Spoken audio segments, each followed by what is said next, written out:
दोनों सरकार के इकबाल और सिस्टम की लापरवाही का जीता जागता सबूत बना हुआ है। बीते 1 सितंबर को अस्पताल में चूहों द्वारा कुतरे जाने की घटनाओं के बाद 2 नवजात की मौत से हंगामा मचा हुआ है।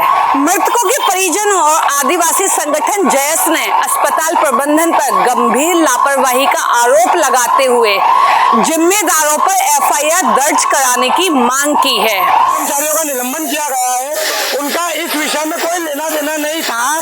जिस डॉक्टर ने, एक महिला डॉक्टर थी, जिसने वीडियो जारी करके बताया कि यहाँ पर चूहे घूम रहे हैं, अधिकारियों को सूचित करा, उस डॉक्टर को निलंबित कर दिया गया। जो डॉक्टर केवल चेकअप के लिए आता है, उसको चूहा कांड के लिए निलंबित कर दिया गया है। तो भैया, निलंबित की कार्रवाई जो करनी थी, जिन लोगों ने पैसा सेंक्शन करा है, जिन लोगों का देखरेख का काम था, उन लोगों को पैसा सेंक्शन, जिन लोगों का देखरेख का काम था, उन लोगों को निलंबन की कार्रवाई होनी थी। ये जो पैसा सेंक्शन हुआ है, वो डीन और अधीक्षक के माध्यम से हुआ। उनको ध्यान रखना था सफाई व्यवस्था का, चूहों का, लेकिन उन लोगों के ऊपर अभी तक कोई कार्रवाई नहीं करी गई है। योगेश बर्डे जी और जो एक उच्च IAS अधिकारी है, उन लोगों की जो रिपोर्ट थी, उस लोगों में प्रशासन के जिन अधिकारियों को दोषी बताया गया है, वो रिपोर्ट आज तक न कोर्ट में सबमिट हुई है, न मीडिया के पास गई है, न सार्वजनिक गई है। इन लोगों ने अपनी एक पर्सनल रिपोर्ट बना के कोर्ट में पेश करी है, और न कोई इनकी तरफ से अभी तक कोई उसका कोई जवाब आया है। हमारा है कहना कि योगेश बर्डे जी की रिपोर्ट क्यों नहीं इन्होंने पेश करी अभी तक, वो रिपोर्ट पेश करें।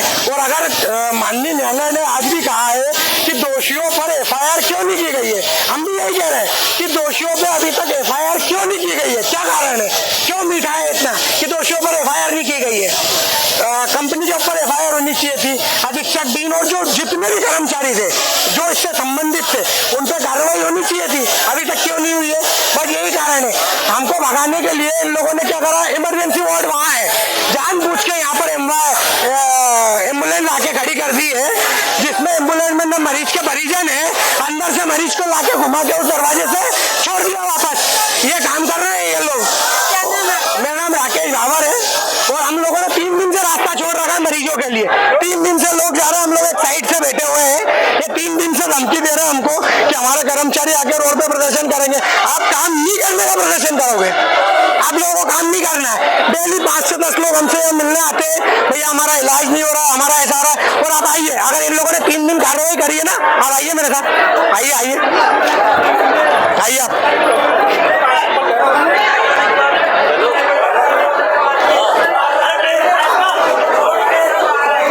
ये चेंबर खुला है अभी भी, ठीक है, चूहों के लिए। एक चेंबर उधर है, इसमें पानी आ रहा है अभी कंटिन्यू।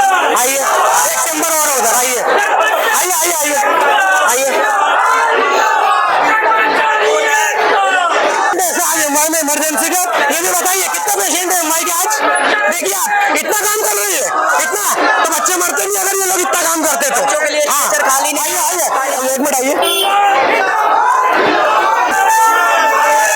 आइए आइए।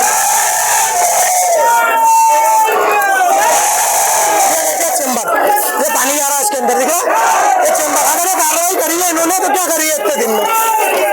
इसकी मांग को लेकर जयस लगातार 6 तारीख से प्रशासन से मांग कर रहा था, उसी को लेकर जयस ने 21 तारीख को जन आक्रोश आंदोलन कर रहा था, और आज हमारे आंदोलन का 3रा दिन है। आप देखिए कि संगठन पिछले 3 दिनों से अस्पताल परिसर में डेरा डाले हुए है और डीनों अधीक्षक को निलंबित कर FIR कराने पर अड़ा हुआ है। जयस बच्चों की मिट्टी भी साथ में रखे हैं। किस तरह से यहाँ पे गुंडागिर्दी के लिए उतर गया, आप देखें यहाँ पे जबरदस्ती एम्बुलेंस लगा दी गई, जबकि यहाँ से इमरजेंसी डिपार्टमेंट 100 मीटर दूर है। उसके बावजूद जबरन यहाँ पे मरीजों को एम्बुलेंस में लाया जा रहा है, और खाली एम्बुलेंस है, और एम्बुलेंस के अंदर ना तो कोई मरीज के परिजन है ना कुछ नहीं, सिर्फ ये डीन के, आप देख सकते हैं, सीधी सीधी गुंडागिर्दी है।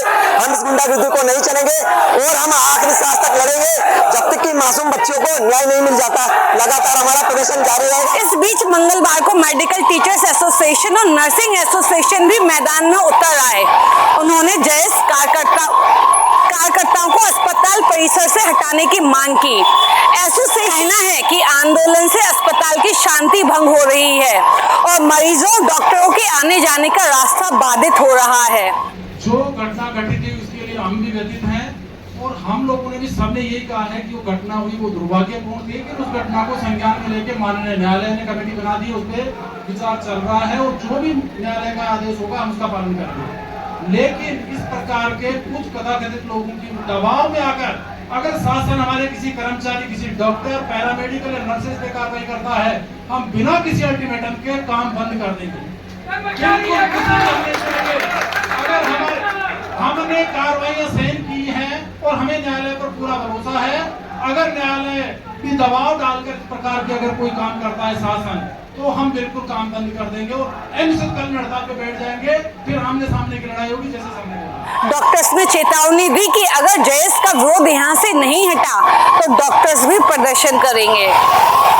अस्पताल प्रबंधन ने 3 दिन पहले पुलिस को शिकायत देकर लॉ एंड ऑर्डर बिगड़ने की आशंका जताई थी, लेकिन अब तक कोई कार्रवाई नहीं हुई।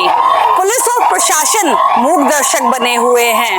लोग काम पे जाएंगे, ठीक है सर, निवेदन करिए आप निवेदन करिए आपसे